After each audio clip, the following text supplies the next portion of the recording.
Everybody, welcome to Coffee with Arod. We're here in Cleveland where they're hosting the Atlanta Braves for Sunday Night Baseball. Excited to be here. Cleveland is a fascinating sports town, one of the best around. And when you think about some of the great players, not only here in Cleveland, transcend sports. When you think about Jim Brown, you think about LeBron James, you think about the great Cleveland Indians history with, in '97, just 1 out away from the World Series. Again, in 2016, 1 win away from winning the World Championship. Of course, the Cubs won. But what I remember back in the mid-'90s, about 400 sellouts in a row. That's remarkable. Can't say enough about these fans.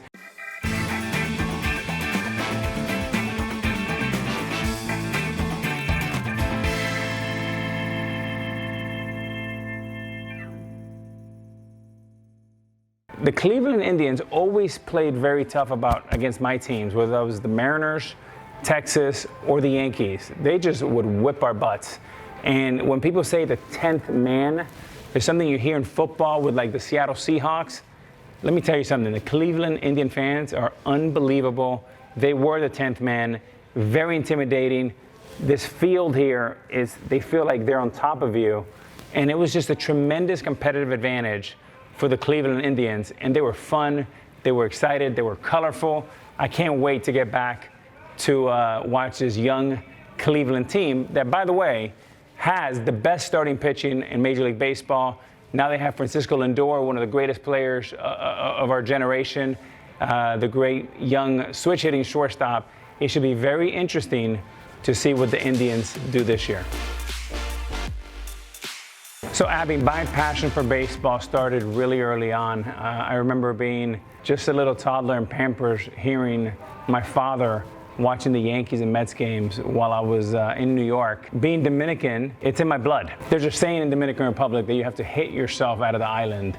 And baseball is just part of the fabric. It's like a religion down there in Dominican Republic. My father loved it, my mother loved it, my entire family. It was baseball 24/7, 365. And I was just born into a baseball family. Shane, my first Major League home run was a dandy. It was actually a future teammate and a very good friend in Flash Gordon, who, of course, his son plays today for the Mariners, D. Gordon. It was a 3-2 breaking ball. I was 18 or 19, I don't remember. And I hit it to left center field. And when I hit it, it was like magic. I couldn't believe it. The sound, the feel, my heart was beating fast. It was a kingdom, which was just such a great place to hit. The 3-2 curveball, I'll never forget that. Home run number 1, baby.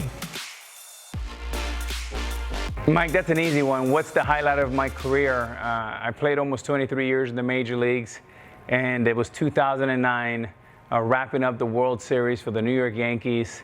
On a chilly November night. I'll never forget that. It was Mariano Rivera on the mound on a 2-2 pitch, cutter into Vizcaíno, ground ball to Cano, to Mark Teixeira, and the Yankees are World Series champions for the 27th time in franchise history. As the great Joe Buck called it, it was pandemonium in the Bronx. Nicole, there's been so many great moments over the years. Look, for one, the Kirk Gibson walk-off home run in the 1988 World Series. Vince Scully says, "There she goes." And as you see the cars in Dodger Stadium, because they were trying to leave traffic, all leaving, you see through the outfield wall all the red lights. Of course, they're listening to the home run call on the radio, and they all press the brakes at the same time. And you see all this great, it almost looks like a Christmas tree, red lights. That was a great home runs in Major League Baseball history, and of course, that led to the Dodgers, who was David, beating Goliath, who were the Oakland A's, the big bad Oakland A's. They swept them in 4 games, and of course, Kirk Gibson was the MVP. Sean, I had a lot of great people influence my approach at the plate, but I would say number 1 is Edgar Martinez, who's of course going into the Hall of Fame in a few months. Edgar taught me the importance of routine, the importance of consistency and tee work, the mental side of hitting, from seeing the ball to driving the ball to all fields, to actual technique. I sat in his locker. We were locker mates for parts of 6-7 years in Seattle, from the Kingdome to Safeco Field. When we crossed the street in 1999, I made sure to tell our clubhouse manager to beg him to sit me right next to my guy, Edgar Martinez. And of course, on long flights, I always sat next to him. I took a bunch of notes. There's no better teacher than Edgar Martinez, the future Hall of Famer.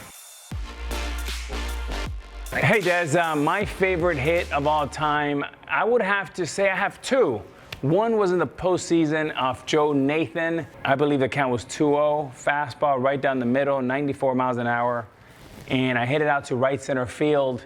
And Mike Harkey, our bullpen coach, reaches out in the bullpen and catches it bare hand. And of course, Teixeira, that same game, hits a home run to walk us off. So I tied it in the 9th. Teixeira walks off, I believe, in the 11th. And of course, that led us to defeating the Minnesota Twins in the ALDS in 2009. That led us to the World Championship.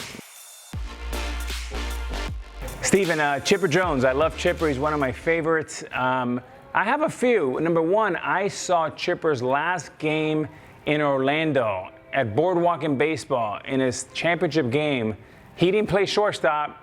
He didn't play third base. He pitched, and he pitched a complete game. And the way he lost the game was a tragedy. It was a ground ball to the second baseman.